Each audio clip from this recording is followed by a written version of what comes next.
April 1st, 2020. Doesn't matter what day it is, second time recording this. I hope it's the last. So last night I watched the Mark Twain prize go to Dave Chappelle on Netflix. I watched it last night and then I rewatched it right afterwards. It is fantastic. Completely inspiring. And I know I talk about Dave Chappelle a lot on my podcast, but it's my podcast, so I'm going to do what I want. Just phenomenal, like inspiring and motivating. It makes me want to keep doing comedy. There was something about the way he spoke during this, I don't know if you want to call it a special, during this award ceremony, that makes me want to be me in my purest form. It seems like he makes me feel like it's okay to be me, like it's fine. If anything, it is a positive. It's a good thing to be me.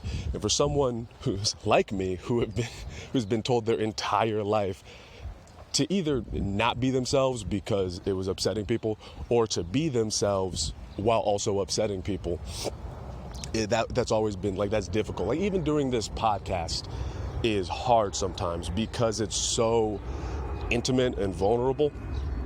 And it's like I'm clearly, hold a second. Okay, yeah. If you do one of those podcasts that are comedy podcasts, you can kind of always stand behind the fact that you're telling jokes and you're just trying to be funny and it's playful. There's something difficult about this type of podcast where clearly, good chunk of time I'm not joking. I'm not trying to be funny. I'm just trying to get a point or a feeling across. So that's a very vulnerable place to be in when recording this. But in watching him in that ceremony and all the clips that they have and going through his career and listening to him talk about what it is to be a comedian, what it is to be an artist, he makes me feel like it's okay to be me. And that not only is it okay to be me, it is a privilege to be me. And it is so rare that I get to feel positive about being who I am. Like at this point in my life, so many people have actively attempted to squash my personality or to warp my personality, and in many ways have succeeded. And now I'm trying to, weld that shit back together and put it back in place. But this quarantine shit is weird. Like my neighbors don't seem scared of me at all. This is so different. Sorry, I just waved at a lady. But no, man, like to be me, to be yourself. And that is what seems to make a good comedian, a great comedian. And that's what seems to be what Dave Chappelle thrives off of. He has this not give a fuck attitude, but it's not like malicious not give a fuck. And I think there's a difference there, and I think a lot of comics misunderstand, or at least a lot of comics at my level. When I talk about comics, I'm usually talking at my level. But a lot of comics misunderstand the idea of not give a fuck. It's not giving a fuck to me is not actively thinking about what is going to upset people and then going out and upsetting people. That doesn't sound like not giving a fuck. That sounds like giving many, that's an orgy of fucks. I think like not giving a fuck is when you put yourself in a situation where you're vulnerable and other people can hurt you. I think that makes sense. Okay, I'm going to compare Patrice O'Neal and Dave Chappelle. Patrice O'Neal has a attack, not give a fuck. He doesn't care what people think, but he is also constantly on the offense, or was constantly.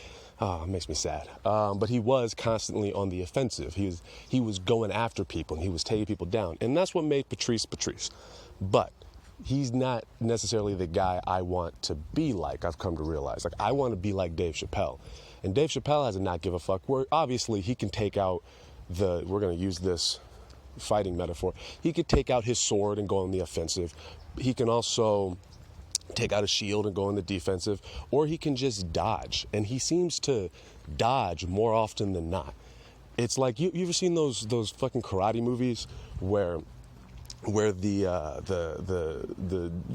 master of whatever martial art, he's standing there and he's got like a long beard and a man bun, but he's still making it look badass, and he has his hands behind his back, and he's standing there super calm, and he's surrounded by like 50 dudes, and they all come at him, and he mostly dodges people, and then he very skillfully fucks people up in almost like a beautiful way. Like, that to me is Dave Chappelle, a guy who is not on the offense or the defensive.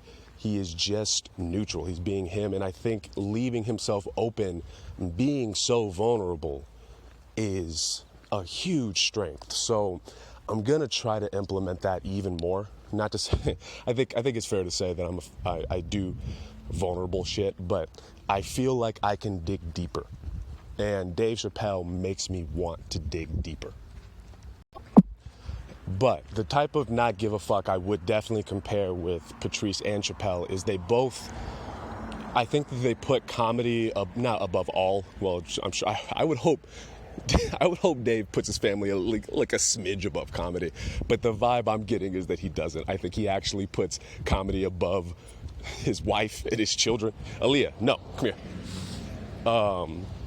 But and Patrice did that as well. I don't think he had children, but he put comedy above. He put his integrity. Both of those guys put their integrity above all else. That's what I'll say. They put their integrity above all else, and their integrity was directly connected to stand-up comedy, and going out there and saying not the truth, but what you perceive to be the truth, and saying it unapologetically, and being as honest about what your thoughts are as possible. And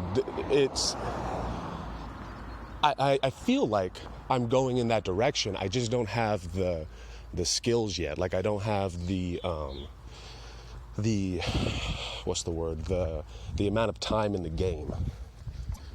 Okay, yeah. Integrity, words. I was saying words about integrity.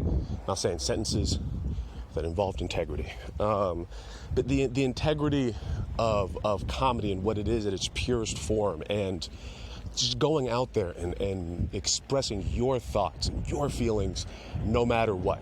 And obviously, Dave and Patrice are fucking legends in the game. They will probably all, in fact, about 95% sure. I give myself a 5% miracle tax, like a 5%. You never know. Maybe something crazy will happen. But if I'm being honest, about 90% confident I will never, ever reach the heights of Patrice or Dave. But I don't think that's the point. What I got out of watching that Mark Twain awards ceremony was, the point wasn't to be rich. The point isn't to be famous. And obviously, money is important to survive. If I want to live off of this, there needs to be some level of business savvy. And I'm not as important. I can't do the same type of shit that they do. But I can do the type of shit that I do. I can still, eventually, when the quarantine's over, I can still go out on the street.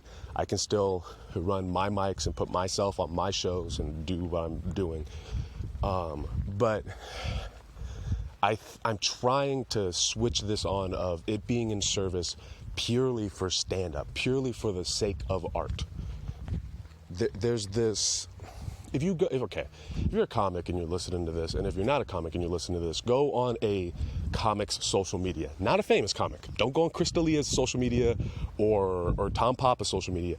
Go on the dude who is superimposed shittily on a Flintstones flyer for some show that's in Yucca Valley in the middle of nowhere, and he just does that bringer show over and over again. Go on that fucking guy's social media. It is palpable. You can feel this like desperation to be famous. You can feel this desperation to be rich. And on one end, I can't knock the hustle. Like, there's clearly a hustle and almost a craft to hustling people, but it isn't for the sake of comedy, and it isn't for the sake of art and it isn't for the sake of the audience or themselves. It is just, no, I mean, it's for themselves. It is purely a selfish way they're going about this, I think. And I'm trying to like lean away from that. I want to, I mean, if there was a career I would want to emulate, not a, ooh, I don't want to say, I don't want to emulate Dave's. I would never want to emulate what he seemed to have gone through for 12 years, but maybe even more. But if there's a type of legacy I would want to make for myself, it would be like Dave and Patrice. It would be these guys who just went out there and did it for the fucking art. And if I'm being honest with myself, that's so fucking hard to do.